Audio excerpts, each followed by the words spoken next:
Ganda ng view dito guys, oh. Tingnan nyo, oh. Hulaan nyo kung saan ako guys.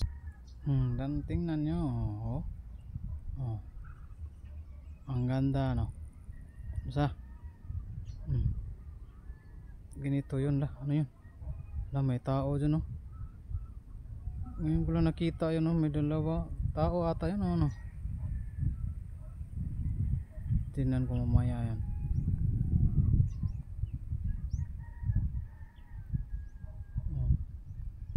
Hindi pala tao.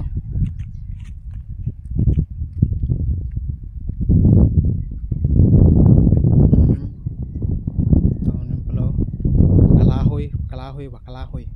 Oh? Pag tingnan mo sa likod, oh. Parang aso at saka tao, no? Pero hindi pala.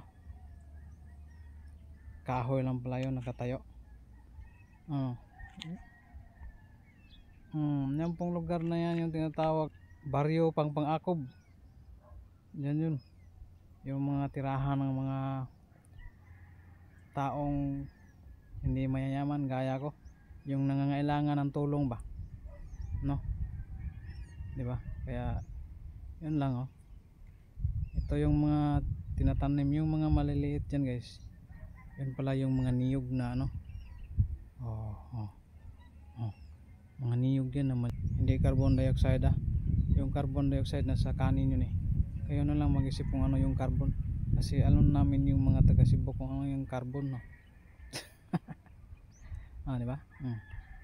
Ang ganda ng mga niyog yan, ang dami. Akala ko yan, eh, it's a Kutsever.